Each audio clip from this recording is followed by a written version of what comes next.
When we get stressed out or when we get anxious, we turn to various things to soothe ourselves, right? Like self-soothing is something that we learn as babies. It's actually something like that babies have to learn how to do. Is like they're all angry and crying and screaming and yelling. Nick and I were talking about this. It's like you have to, like babies, you have to help them learn how to like calm down by themselves, right? Like a baby sucking on his thumb is like a self-soothing technique, right?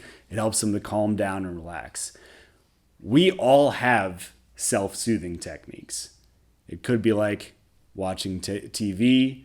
It could be like cooking.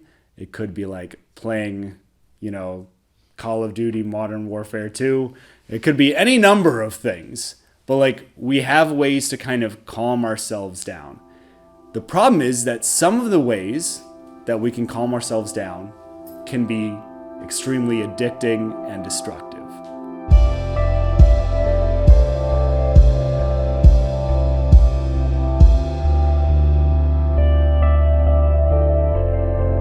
There are incredibly unhealthy ways that we can train ourselves to self-soothe, right?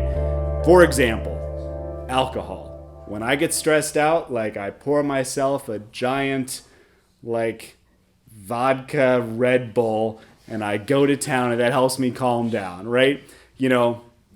When I get stressed out, I pull out my marijuana and I sit there and I take a nice big smoke, right? When I get stressed out, I go down to the casino and I do some gambling.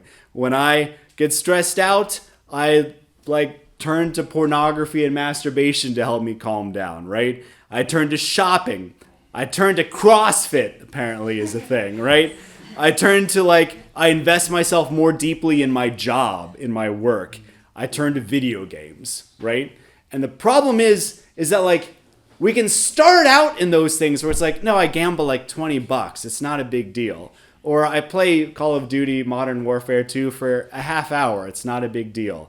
Or I just have one drink. But the problem is that already you're forming pathways in your mind that teach you, your brain knows when you get stressed out, you turn to this. Does that make sense? Even if you turn to it in a relatively healthy way, your brain is learning, this is what I use to calm down, right? Now, the problem is that even when we're young, and again, this is just a reality. It's even when we're young, we can start forming those pathways in our mind as far as this is how I deal with stress.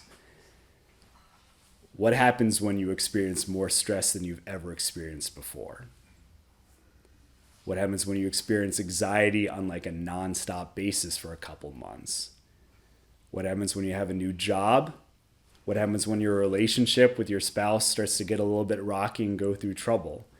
What can happen is I turned to drinking to relieve my stress, and now I drink a 12-pack every night. Or now I gamble for 5 hours a night and I gamble away my entire paycheck. Or now I turn to a lot more destructive and more addicting things. You know what I mean? All that to say is believe it or not, even now, there's certain things, certain addictions that you might be inclined towards. And that's okay. That's just a reality.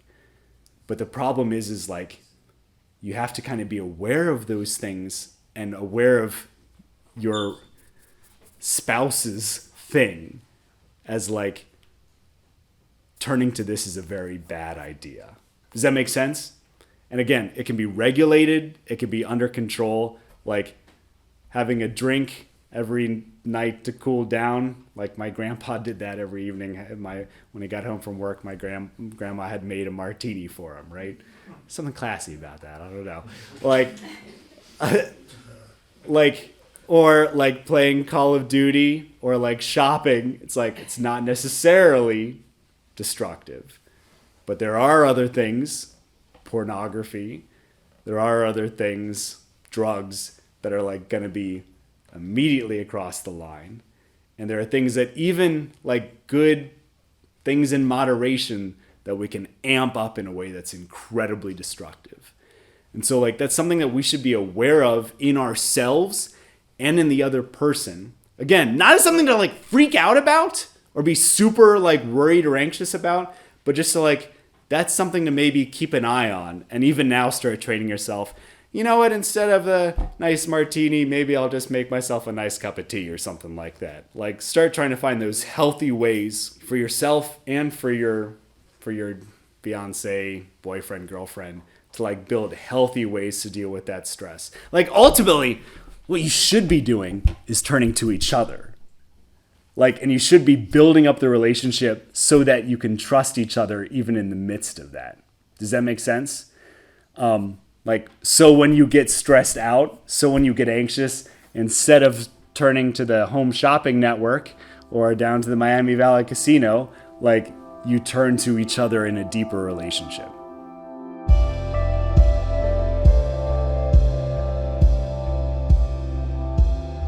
One of the ends of marriage in the Catholic Church is kids. Like that is what marriage is naturally ordered towards.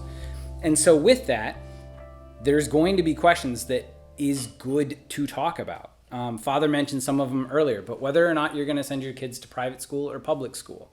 And then are you going to homeschool? Or if you do homeschool, who's going to be in charge of educating the kids? Is it mom? Is it dad? How are you going to do it? Are you going to divide the load? I think somebody said grandma. Yeah, grandma can possibly educate your kids too. And then even to have that conversation, especially with schooling, is why? Like what? Like if one person is adamant, like no, I really want to send my kids to public school. Okay, why? Why do you want to send your kids to public school? Why do you want to send your kids to private school or homeschool or unschool? Then there's also the question about corporal punishment. Is it okay? Is it not okay? If so, how much? A wrist slap, a spanking, a bar of soap, timeout? How are you going to discipline your kids?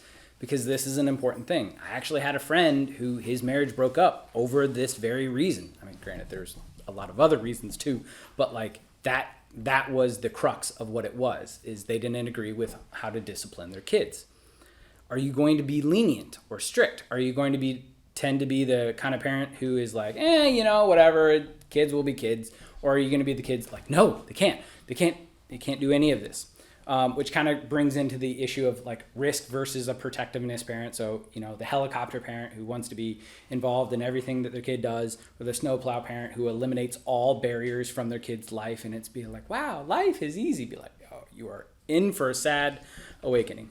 Or are you free range parents, in which it's kind of like, the kids will take care of themselves? If you notice, Jamie and I are kind of more the free range because of the fact that if you're ever here at Sunday Mass, I don't know where my kids are after Mass, usually for a good half hour.